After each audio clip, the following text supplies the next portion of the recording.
Hey everybody, Sergeant Ross back here. Wow, the world's going crazy right now. There's so much to talk about. If you don't know who I am, I was a sergeant in corrections for a couple of years. I was an officer for 13. I lost my job last year because of the strike. Uh, I started making podcasts about the strike because nobody cares. Like 12,000, I think 90 or 85% of the workforce walked out last year because of the terrible conditions, and nobody cares. So I tried to do a social media thing. I am locally known, but nothing national, like nothing that will help the cause for my people. My people watch me, but I'm trying to get national for my cause, for my people, and hopefully win my job back because I believe I was illegally terminated. And there's so much going on in corrections right now, and I have so much to talk about. But today, right now, I really want to talk about the Minneapolis shooting, the second one that's happened, and I might refer to the last one, but this one is huge. It's happening right now, and it's so many parallels. The media, the national media, the parallels that the New York State media have is just, it's just I have to go over it. And the use of force that they have is oh god, it's awesome. So we're gonna start off. The first thing I want to say is when you this they are putting this out to get you emotional. You know, ice fatal shooting. Whether you're if you're an ICE supporter, you're going to clam up. Well, I'm sure he had a reason. And if you're anti-ICE, you're going to like, they're murdering our people. They're executing. That's what my buddy told me. They're executing them in the street. Bro, they're not executing. You don't even know what an execution is. An execution is where they put the face up, shoot him in the face, and go, there, we just executed that guy. That's a freaking execution. This is a cluster. This is five monkeys trying to a football. And I've seen it in corrections all the time. This is poor training, is what this is. This is fear, is what this is. This is a mix of so much crap, and then you get to look at it, and you're gonna filter it through your experiences and your life experience, and then how it relates to you and what you see. So I believe I have some really good life experiences to give you some really good tips on what actually happened. It was not an execution. I'm not saying anybody's right or wrong. I'm not saying anyone's guilty or not guilty, but it's not an execution. So if somebody tells you it's an execution, know that that person is insanely biased. Know your biases. When I'm watching this, I know that I'm a correction officer who's going to lean a certain way. I'm going to lean towards police. I'm going to I'm going to lean against politicians because two things. One, know your bias. If you're a bleeding heart liberal, God bless you. I love you to death. I used to be one of you. Um, you're just gonna see the terrible violence and the police and the suppression because that's what all your news is telling you. So know your bias when you're watching the video. Get the emotion out. Try and figure out the truth of what happened without all the emotion in it. And number two, understand the Democrat Walsh is telling the people to do this. This man walked up armed to a bunch of ICE officers and got in their face. That's a recipe for disaster. And the politicians, one of the reasons I don't trust President Trump 100%, the politicians should be arrested. And I mean arrested. No bliggity bliggity bliggity and this is the worst thing that ever happened. We can't have politicians pushing for violence in the street. Peaceful protests are okay. Not even peaceful protests, but peaceful assembly is okay. Peaceful protest is okay. But what they're doing is not peaceful. They are being aggressive, and then when something happens, it's ICE fatally shot. And I'm sorry, I shouldn't belittle that because ICE did fatally shoot somebody. Somebody did die, and understand there's two victims in that. There's the guys that took lives that have to deal with that, and they're the guys whose life is gone. The difference is, well, it's kind of, the guy who lost his life aggressively went towards police while he was armed. Fact. Like, oh, but, listen. So I want to break down. I can't show you the video, but you've all seen the video, so I'm going to walk you through it because I don't know what the copyright stuff is. I mean, I know that I'm so small, nobody will really notice, so it's probably not a big deal. But I'm going to talk about the video and call things out as I watch it. And then when you watch the video, and you've probably already seen it 100 times. So, all right. Where is it? Where is it? Where is it? First of all, they're doing dumpster fires. Like, stop it. And Walsh is all ready to hang that guy. All right. Okay, here we go. Here's the video. I had it on the wrong pause. So he walks up. ICE is pissed off. They're whistling. Can you imagine being an ICE officer doing your job?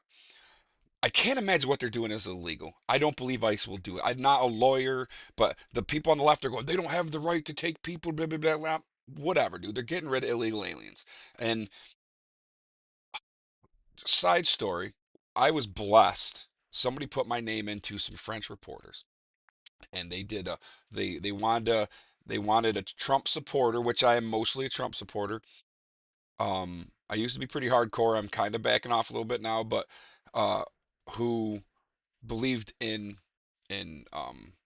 what ICE is doing, and that's me. And I'm a correction officer, so there's a little extra there, sympathy for the officers. But we had an amazing thing. It's going to be on French TV Prairie. It's supposed to be big network. These guys are legit. It was such a joy to work with these guys. They've been on the front line with in Ukraine. They know their stuff. They're really intelligent. And honestly, they asked me questions, but they didn't really tell me their politics. They told me some cool stories, but they didn't tell me where they lied. And they made me feel comfortable, and they asked me a bunch of questions. And when they thought a question was going to be a gotcha question, they warned me about, "Oh, this isn't a gotcha question. This is." I go, "You can't get me. I give you my honest opinion, and if I end up being wrong about something, I say, oops, sorry, I was wrong." And that's the best thing about gotcha. You can't gotcha question somebody who has a right mindset, who's searching for truth, who wants to be honest. They can, and I don't believe they will, but they can make me look bad by video cuts. But me personally, you'll never get me. It doesn't matter. Anyways, it was a wonderful experience. I'm really excited. I'm going to have a little 5 minute spot on national or a big European news station. Very excited. But then this happens. We were supposed to go out and have a beer with them. I was very excited about that. And this happens, and they had to shoot out the Minneapolis. And they're like, "Oh, did you hear what Minneapolis?" I'm like, "Yeah, I guess there was a shooting," but I didn't really pay attention because the headlines are just always end of the world, somebody murdered. My buddy's sending me texts. They executed him in the streets, and I'm like, "Bro, I don't know what happened, but I know that's not it.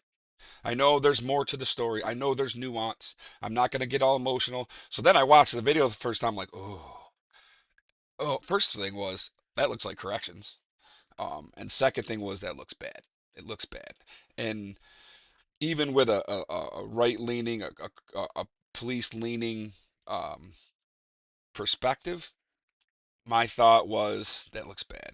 But I've seen this a million times before. I saw it when they used to put our strike videos up on Main Street Media. They do the Brooks beating, and for those of you who don't know, we had an inmate beat to death. Not, I won't say beat to death. I don't agree that's what happened, but he was definitely beaten in cuffs by officers on camera. It was gross and was unexcusable. Um, and they put those videos, which are the worst videos you can, and then they put the strike, and then they put the videos, and they tried to link the Brooks killing, the Brooks whatever it was, with our strike, and act like we went out on strike, and people thought that we supported what the officers that did to Brooks, and it completely not what happened. We had terrible working conditions. What we did should have been completely legal. The only reason it's not is because our lawyers are corrupt, in my opinion. um but anyways, I saw what they did. I saw what they did during January 6th. I was down there with hundreds of thousands of people, and it was a wonderful, wonderful time. And then some shit happened up front that we didn't know about, and that's a whole different story. But I saw the way people wanted me to turn myself in the FBI. I'm like, I'm a good person. I have no desire to overthrow the government. I thought it was a bad election, and what happened up there was wrong, but I'm not that. And they're trying to label you, and they're trying to label ICE. The layer they're trying to put ICE on as some kind of army coming through the streets. And there are some arguments. um I loved it because I thought I did a really good middle of the road interview. It was on a local. If for those of you that you don't know, because I haven't talked about it, but there are a ton of illegals in this area, farm workers, ton of legals. There's they I believe it's Guatemala. They have some kind of deal with Guatemala where they can bring workers over, but then there's a ton of illegals. And some of those illegals are close friends of mine, people that I would hide in my house if they needed help. I would not fight the law for them. Once they get caught, they get caught. I pray that they get um, a legal path to citizenship. And if you can prove you've been in the country for 5 years, working your tail off and not sucking off the system, you should automatically get a path to citizenship and not have to go home. If you just came here last year, yeah, you should go home. And then if you've proven that you spent the last year, maybe okay, so fine. Last year, if you've proven that you've been working hard and you're not haven't been on any government money, my tax dollars, then yeah, totally good with that. Creating a path for you. But anyways, uh, I totally lost where I was going. So yeah, so they were asking me about what happened in Cato, a town, a few towns down. They did a big bust, and I kind of heard about it, but I didn't really notice. And I was very upset that it was the hard-working immigrant. They went to a place of employment where illegal immigrants were working, and I understand that it takes jobs away from Americans, but I also know that they're having a real hard time hiring Americans because Americans are lazy, and so we bring in these hard workers, and as long as they were getting fair pay, that's another thing. If they're paying these guys minimum wage when before they were paying $25 an hour and now they're paying 16 an hour because they can get the illegals, that's an issue. That's an issue we have to the illegals should have been making $25 an hour. And I would support like that. But if that business was using illegals to get to make more money and taking jobs away from locals, that's what I still don't like locals ratting on workers. Like you rat on the bad guys, rat on the drug dealers, but don't rat on the workers. Like people that are working to support their family, I support you. I want to see a path. I have kids that my kids have grown up with that are like my own children, and I love them to death. Every I see them today, I get big hugs from them in the grocery store, or I check on them and they meet their dad. I want you to meet my new boyfriend, and I support those. They're the ones I want a path for. They're actually legal, but anyways, I digress. We're gonna get back to this situation. So I'm gonna start the video and I'm gonna walk you through it. And you've already seen the video 100 times. So the first videos, federal agent pushing the person to the ground. Now remember, whistles, screaming, harassment. I don't care. I don't care if it is barely legal. That's not what the Constitution is meant to protect. Peaceful assembly is what the Constitution's. What happened mostly on January 6th was what the Constitution was designed to protect. Now this guy goes toe to toe with an ICE agent. He's armed. He's armed. If an ICE agent sees that gun, he's getting put down, right? But they don't know he has a gun. It's hidden. He sprays them, sprays them. Here's another thing. If you spray somebody and they're still being aggressive with you, that's danger. Like the average person does not. She's okay. You got me. You sprayed me. It's over. I'm done. No, he's still fighting, and he's a fit young man. Now he's not big, and I doubt he's that strong. And here's where the cluster begins.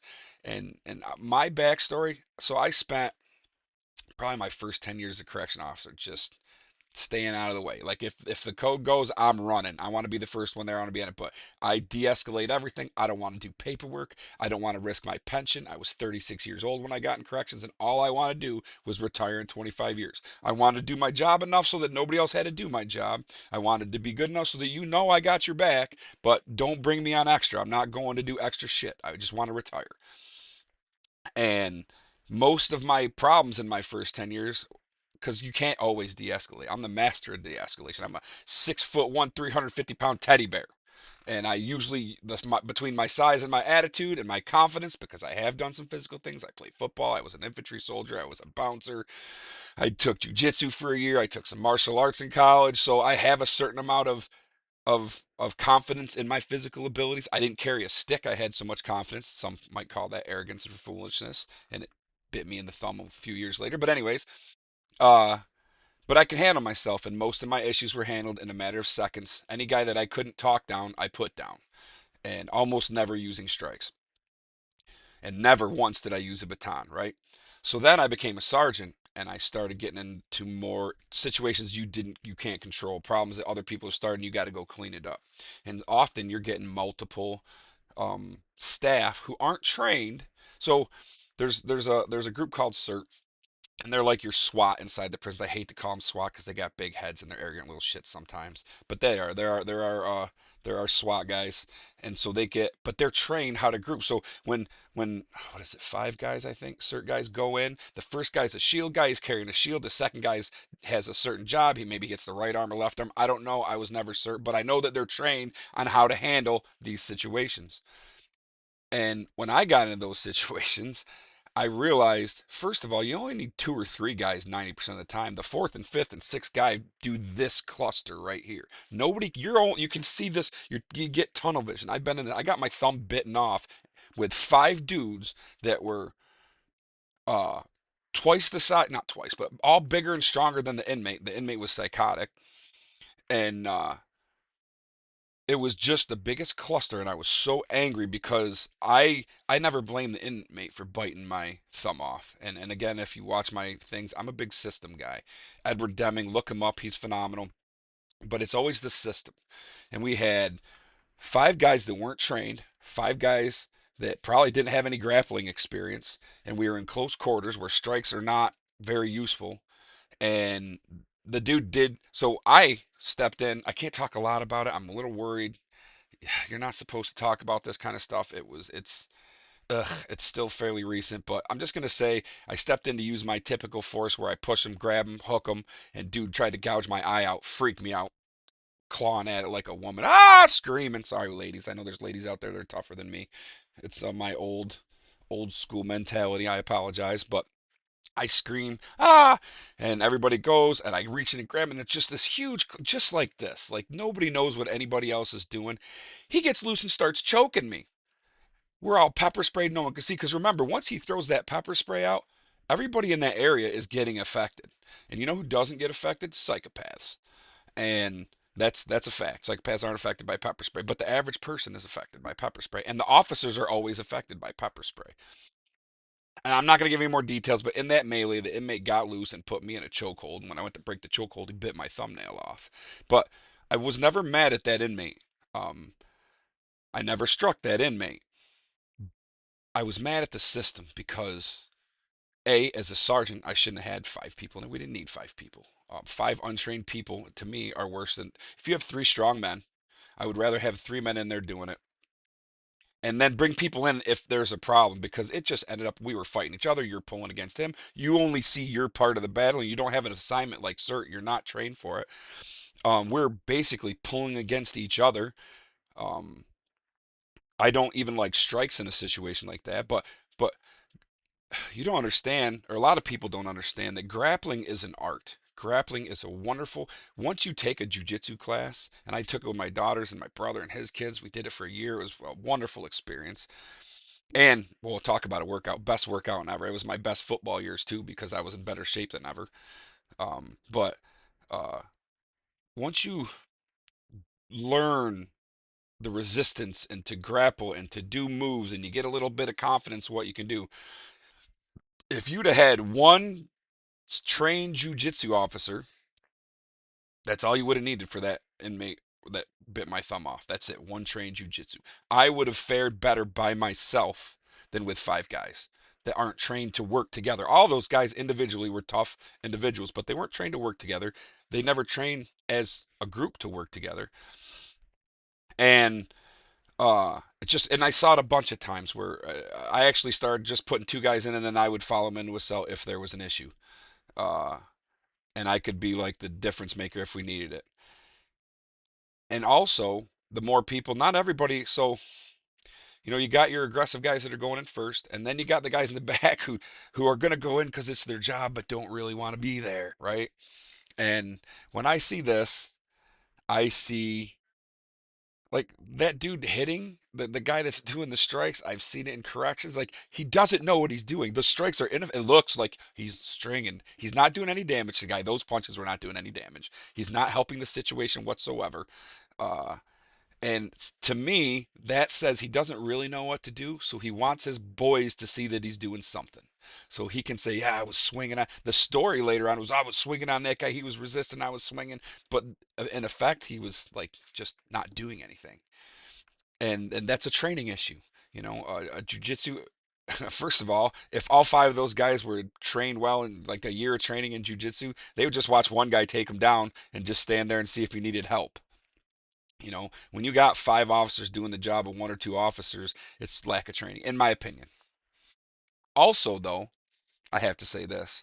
Uh, One of the things that I feel I messed up in my career is I'll say I wasn't really being a cowboy, but I didn't carry a baton. Um, Batons are really necessary. Like it shouldn't be your go-to, but it's definitely should be your backup. It can save your life. And that's why guys don't want to give up the baton. So that's why I think you need better training and maybe even certain guys carrying batons and other guys not. In Auburn, you everybody had to carry a baton. When I first came out, my without a baton, the sergeant ordered me to go back up and get a baton, and the next day I lost my baton ring, so I couldn't get one. But but it was, you had to have your baton. Your baton was the thing. And I would, if they had trained with more confidence with their grappling, then you could understand that your baton's your backup, you know. And I can't I can't stress it enough. The baton is so necessary. But if you're not a fighter and you're not, or you're not strong enough, or you're not big enough, um, that baton is your, like, you don't want to go. It's like a gun for you. It's like you think it's going to save your life. You get that. I can't go without my baton. When I believe grappling training is, keep the baton, but go with grappling training and have your culture grapple first. Now, the other side of that is, the guy's got a gun. All right. Uh, Never bring a knife to a gunfight. And honestly, bringing grappling to a gunfight isn't all that great. But they don't know he has a gun yet. Uh, However, always remember, every situation you treat them like they have a gun, like they could have a gun, because the day you don't is the day you get your thumbnail bit off. I get all cocky from 15 years of taking dudes down, and one skinny little dude bites my thumbnail off. And I realized then that I probably should have been carrying a stick my whole career, just not used it. You know what I mean? Um, I used to, I won't say look down on guys, but I guess I kind of did, and that's my fault. All these guys thought they're so tough with their stick, and but again, I'm 6'1", 350 pounds. Hopefully to be 320 soon. But I always kind of was like, oh, you guys think that stick is so much, and half the time when you're using it, you should be grappling. Um, but I learned towards what I hope wasn't the end of my career, that they are 100% necessary, and I would fight tooth and nail for officers to keep their stick. We just have to change the culture so that officers realize that stick is a backup. But if you want the stick to be a backup, if you want the baton to be a backup, you got to train them in grappling. And don't tell me about the money you're spending, $1.2 billion to fire 2,000 officers and destroy morale in the prison. So don't tell me you can't afford to do jujitsu, which is also a workout to make them healthier and to make them much better at their job and non uh, uh, uh, in a grappling situation, body holds versus strikes. Like it's just a win-win altogether. Um, and you have to make them sign a waiver saying they can't go out on comp if they get injured in jujitsu. They have to use their own time. But I believe a lot of officers would do it. And there's a camaraderie you get to in jujitsu. The flow, the place that I used to go to was called Flow. And if you understand jujitsu, one of the great things I'm gonna go back. But if you understand jujitsu, the flow when you get rolling and pushing, and it's kind of a physical chess match with somebody, and when you're training and they get a flow where you're just going and offense and defense and moves, and it's just amazing, and it also brings a certain peace to you, the confidence a man gets knowing his capabilities. And the best thing about jiu-jitsu is it makes a smaller person, uh, so one of my benefits, if you put me against, let's say I'm in the top 10% of physical size in the nation, right? So just by size, with no training, if you get with nobody that's ever trained or worked out, we're just average dudes that eat and get fat and get old. I can I can probably beat up 90% of the population just because I'm bigger, I'm stronger, and there's a little mental aspect to it. But just being bigger and stronger gives me a massive edge over a lot of the. Now, a smaller guy can kick my ass 100%, but he's gonna have to, one, real nasty, or two, train, or three, work out, because he has to overcome my bulk, which is significant. So jujitsu lets you do that. Now, it doesn't mean my instructor, who was 100 plus pounds lighter than me, could mess me up. Mess me up. Now, if I get as much training as him, he won't be able to do that because of my weight and size. But the average person, the average inmate doesn't have grappling techniques, and they can't really grapple. This thing that you're seeing on these videos, that's all inexperienced people trying to grapple each other. A true jiu-jitsu guy's got your arm wrapped up behind your back and you're incapacitated like that. You ain't got to worry about a gun. If you got two guys, one on each arm, twisting the arm properly, grabbing the right holds, enough strength to do it because they've been training, it's over, right? Obviously, that's not the case here. To me, this is training. And everyone's going looking, oh, it's so okay. So here's all right. Past jujitsu. I think I beat a dead horse on jujitsu. I love jujitsu. All law enforcement should have to take jujitsu or some type of grappling courses. The confidence that will bring you in your abilities will stop situations like this. But also, you can't have the governor telling people to protest and telling people their protest matters and telling people to be violent and telling people to attack officers. If you take, that's the number one thing. They need to arrest every single uh, decision maker that's telling people to protest and to fight and to do their Second Amendment rights. Are you out of your mind? First of all, you're not the Second Amendment right people. We are. And you never want to get to that point. That is full on war. They are literally calling for full on war. One of the questions the French guys asked me, I guess I could use her. I don't want to use their name. We don't use names as little as possible. Was am I worried about civil war? I'm like, no. They could burn the cities down, but it's just going to be a bunch of liberals, Karen army throwing temper tantrums. You had to worry about civil war when they were putting down the country people, when they were making us do stuff and putting our kids in mass during band competitions, and that's when you got to worry about civil war because we don't protest like that. We don't burn things down. There's a dumpster fire going on. There was no dumpster fires on January 6th. Yes, what happened up front was horrible, but that to me was a failure on security. They should have downed anybody trying to get in there. Even if they downed with rubber bullets, 50 rubber bullets on the first person that touches an officer. Like, you know what people don't know about January 6th? There was a dude, after the main thing was done, because I was still walking over, I walked up to see what was going on. And there were still thousands of people up there, and they're going USA, USA, and chanting. There's a dude in the tower on a bullhorn going, "Your country needs you. Go in the Capitol." I'm like, why have they not sniped that guy yet? That guy is egging on thousands of people. I think he was FBI or CIA or whatever dark government plant. And I know I just got controversial. I know I just got conspiracy theory and you left, but some dude, one guy with a bullhorn who should have had a bullet in his head, or they should have sent a SWAT team in. Because let me tell you something, the guys in the front that were being aggressive, you did not see that anywhere else. I was out there talking with a Capitol police officer. She was like, "I can't believe they're in the Capitol." I'm like, "Really?" And we're just chatting outside. So whatever small group that was being aggressive, that's not the crowd. We would have opened arms. Like and then you could. There was one video of a guy that's saying, up there going, "Why aren't you doing something?" Because I'll be honest with you, if you saw an officer in front of me, I'm Team Blue, bro. We're going down. I'm gonna take you down. I'm in it. Win, lose your jaw, whether I get sued or whatever, I'm gonna support my guys. And it really, one of the things that pissed me off about J6 is being lumped in with those assholes. And I truly believe there were instigators there. One of the rumors I heard, I'm kind of getting off topic here, but one of the rumors I heard when we got up there was that there were bus loads of people coming in that were dressed in Trump gear and MAGA gear that were not, like, they had a mission. And a lot of the people on the ground assumed it was Antifa because that's not our mission. We don't support it. If my buddy's going, "I'm going in the Capitol," I'm going, "No, you're not, idiot." And I'm not going to let him because he's my buddy and I have that ability. And I'm not going to let him talk about it. And if there's other people talk about it, I'm going to get away from them because I'm not part of that. And I don't want to be part of it. Never wanted to be part of that. I'm a peaceful protester. I want to exercise my constitutional rights. I do not ever want to assault police. I will never get in a police officer's face. If I decide it's time to fight police, that's a terrible day. And it's not going to be with a cell phone and yelling and screaming like a little spoiled Karen. Um, and and I'll be right, quite honest. If the rhetoric that would come out of people that I would listen to would not be "get in the police's face, go get your Second Amendment." Like, that's not how that works. Anyways, I digress. So I'm going to watch the rest of this video. Here's a little one I just found out this morning as I watched a whole bunch of videos.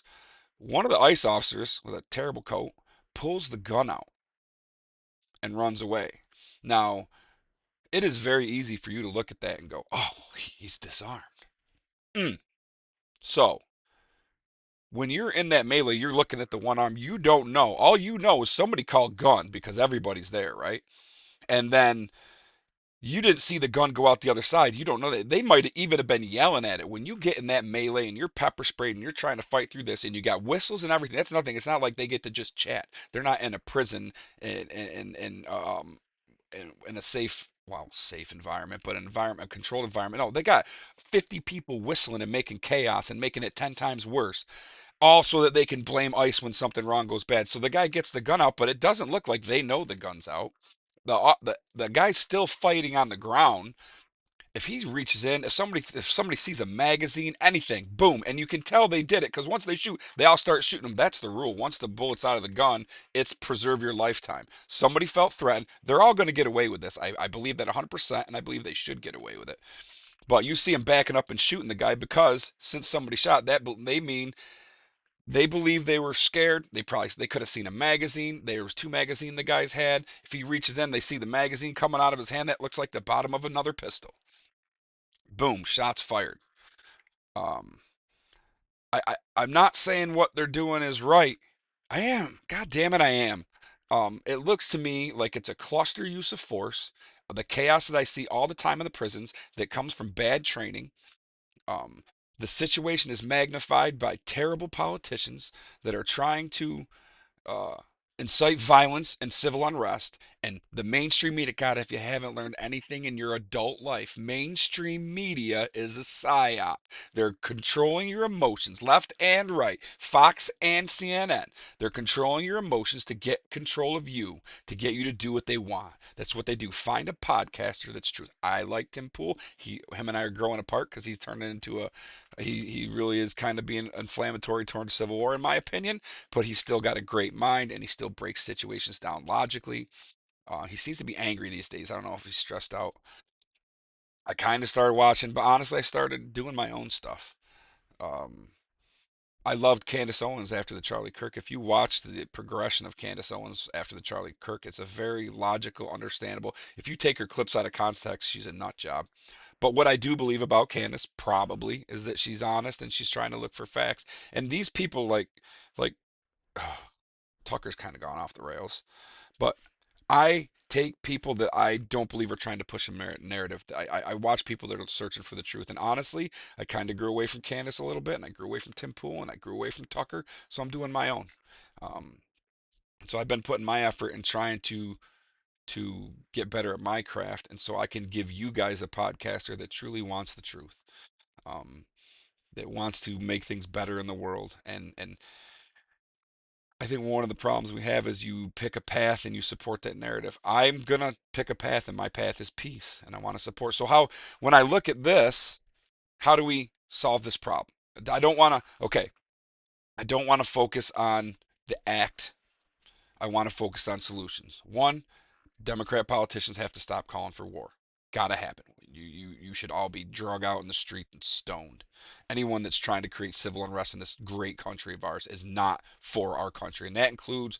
He shouldn't be drug out in the street and stoned. But President Trump, please, your art of the deal thing, you've done the pushing. Now come back and be the human being we all know. Bill Maher knows it. I've talked to people that know Trump. Behind the scenes, he's an intelligent, uh, um, articulate human being that you can talk to. And this, whatever this Trump persona is, it's time for it to die. And I think it has some. I hope. So when I watch Trump and I see all the things he does that's benefit me, my last house was a 1.25 interest rate.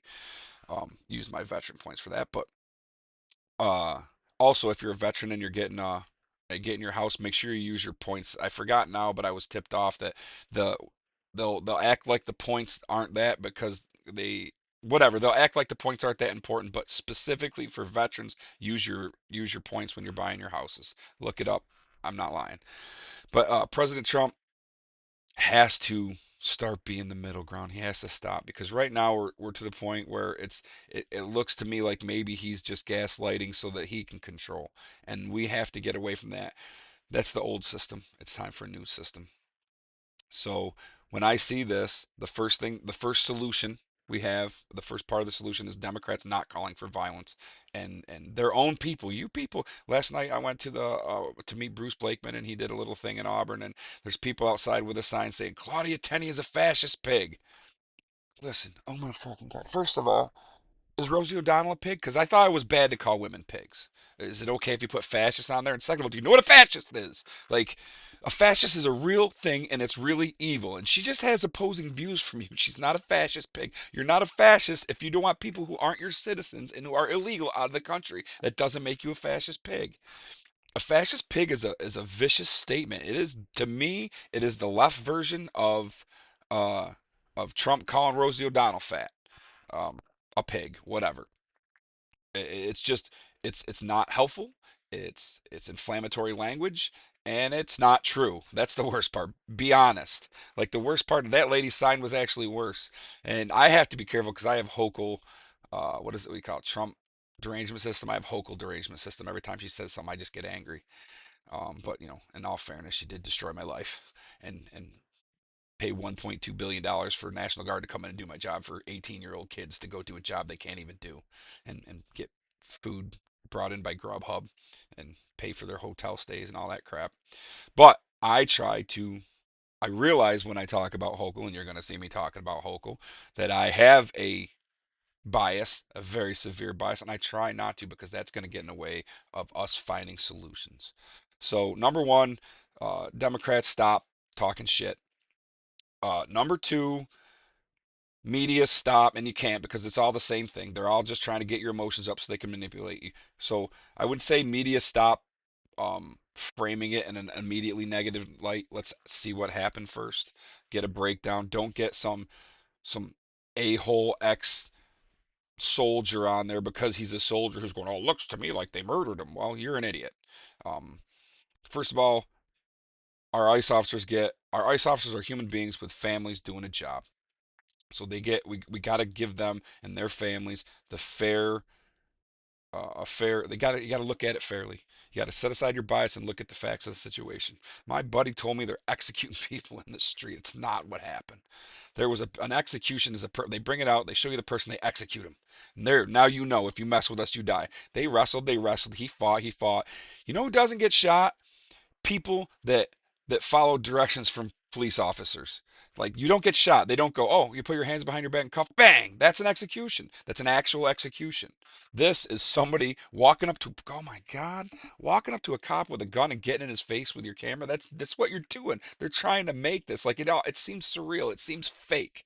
It seems fake that he would do that, and it seems fake that people would just call it an execution. That's all emotional thought. Get your freaking emotions out and start using your brains.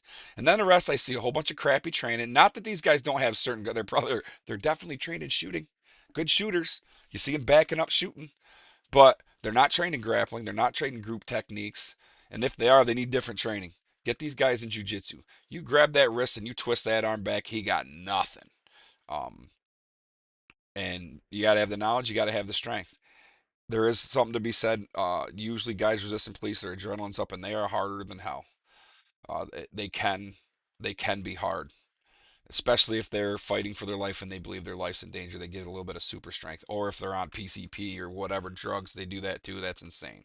But this looks like just bad training, bad grappling techniques, and uh, and then the shot. And you see him continue to shoot as they back away all the officers. That means somebody thought he was armed, or maybe maybe the first round was accidental. Which again, not mad about that.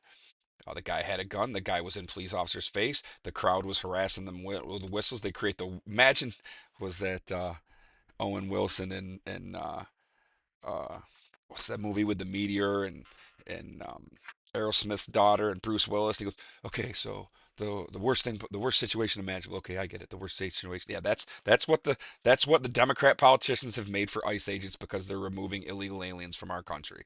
They put them in the worst situation possible. Tear gas everywhere. The crowds of Karens whistling at them, and armed guys coming up to pick a fight with them. And then you're gonna Monday morning quarterback those officers. It looked to me like they spent a decent amount of time trying to solve that with grappling. Their grappling sucks, but they didn't just go up and execute them. They didn't just go up and shoot them. So when you got your good friend who you love to pieces telling you that they're executing, you're like, well, I better look into this. They're executing. Oh no, they're not executing. It was a significant amount of time. The guy approached him with a gun on his person. The gun comes out. Boy, you want to talk? Let me tell you something.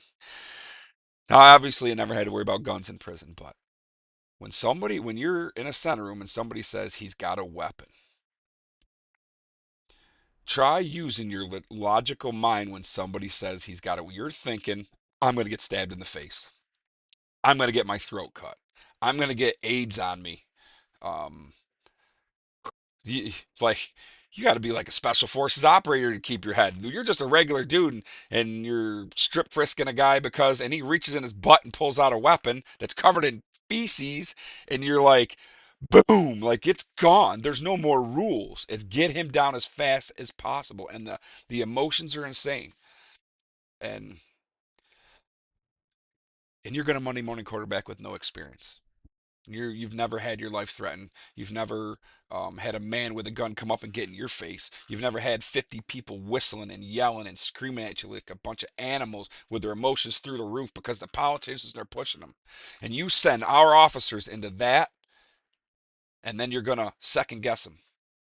I don't want to see anybody shot. The lady that was shot by the driver, I believe that officer overreacted, but I also believe he was well within his rights. You are picking fights with armed police and wondering why you're getting shot. And remember, these are just isolated incidents. This is happening all over.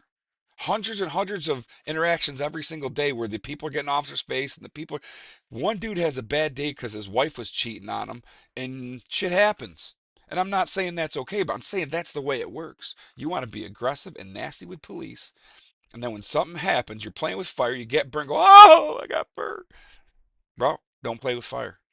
And I don't say that lightly. Like I believe Americans are meant to fight back, but Jesus Christ, if you're gonna die on a hill, you really want to pick the hill to die on for an illegal immigrant? And I'm not saying they're bad people. I've said it before. I'll tell you right now, they're illegal immigrants that I would hide in my house. I want to see a path to citizenship for them. But these guys are focusing on, and they are focused. Here's another. This is a great one. So this is how they lie. My buddy says 70% of or the DHSS or whatever comes out and they say 70% of the people that we're after right now either have been charged or have been convicted of a crime. And so my buddy comes like, no, man, 70% haven't been convicted of any crime. And it's like, okay, I see what you did there. You don't even know what you did there. You went and found a number that looked like the number that they put out and said it's the opposite when it's actually not, because the number they put out said also charged or had problems in their own country. Like these are people with a criminal history. And then you come out and say, no, they're not. No, they're not convicted. They've been charged or they have history in their own country. And they're like, if you had a guy that was a rapist in Venezuela and you got his name and you looked him up on whatever the European thing and he's over here because they dumped their jails, okay, he has a past. He's not allowed in the country. He got to go back. But the information my buddy sends me is, oh, 70% of them aren't convicted. Well, that wasn't the number, that wasn't the representation of the number that they put out. They said convicted or charged. And when they said charged, they meant either in this country or another.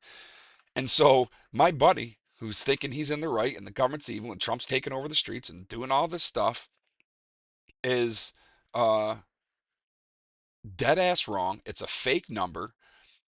And the 30% that are mostly, well, you got the rats and Cato that ratted out the hard workers, which I get it. There is an economic impact we have to take in, but let's focus on the criminals first, all right? And President Trump, you should come out saying we are going to create for those people that want to be Americans and want to work, we're going to create a path to citizenship for you. Instead of going like they did in Venezuela, where you talk about we're not going to talk to Congress, we're just going to keep killing people. They don't say that stupid shit. You are doing a disservice to your country, sir. And I know you're a 5D chess player and you're up there doing this, but it's time. I'm hoping the facade that you put out in the public, I hope in the time for that is almost over and you can come out and be the human being that I believe you are, that I hope you are. Um, I believe you can get more. You got the guys on the right. By being a nice person, they will never leave you. You will only get more people in the middle and more people on the left. And you are part of the Trump derangement syndrome. Your actions do that. Stop it. Um, I think I'm done. Like, I don't even know how long I've been talking, but I'm sitting here looking at this picture of, 50, 60 people, tear gas, and all these Karens that think they're doing the right thing. And God, that breaks my heart too, because these women, they think they're doing the right thing, and they listen to asshole piece of shit politicians that know they're doing the wrong thing, and they get this information. Oh, 70% of them aren't convicted criminals. No, they're not in this country, but they have charges. Some in this country, some in other countries. And yes, some of them are DUI. I don't care. If you want to come over to this country and be a citizen, you got to follow the rules, and it's really important if you want to. My wife's trying to become a citizen right now. What a pain in the ass. And it's legal. I married her. I brought her over. I had enough money to pay for her. Luckily, by the time we get to the interview, hopefully I'll have a job again. And I'll be able to explain to them that I was illegally terminated and protected by America's Disability Act, and I should be getting my job back. Um, I think everyone's gonna, but I don't know. But that's the next. This is kind of emotionally exhausting when you do this, so I'll take a break and then I'll get back into actual corrections. There was a lot of information put out by my favorite Western VP. Um, and some of it good, some of it bad. Either way, I think we're going to come to a head in correction soon. I think we're going to start seeing some solutions. Uh, and I have some. That's going to be my where I try to. I think my caption is going to be instead of TDS, it'll be GDS or HDS, Hochul derangement system, because I derangement syndrome, because I look at what she did, 1.2 billion for guys to work my job when I'd have gone back the next day. So, anyways, we're gonna get out of that. Get out of your emotions. It's not an execution. That I know. Um, More facts are going to come out. I could be wrong, but I'm giving you my best. I've been in situations like this. I'm looking at the whole picture and the small picture. I feel I have a very good take on the situation. But most importantly, my emotions aren't in it. These people that are out there, oh, Claudia Tenia is a fascist pig. They're executing them in the streets, murdering. Oh, stop. Just stop. Find the middle. We're all people that want the same thing. Those I want. Most people are fine with immigrants coming over. You just gotta vet them, and you gotta give them like you gotta want to be a citizen. So that's it. God bless you. I love you. Find peace. Find the middle. I think that's gonna be my catchphrase. Find the middle. Uh, Out on each side, you're just creating more chaos, and that's what we're there. I think we're there. I think don't stop watch me, but I'm pretty sure Jesus is coming. You can give him a different name if Jesus makes you feel uncomfortable, but the light is coming back. I believe people are going to just start being better people, and when you believe in the truth and you want to find what the truth is, this stuff doesn't affect you. It's like when you finally figure out that they're poisoning us and you walk into Wegmans and go, wow, 80% of the shit in here isn't food.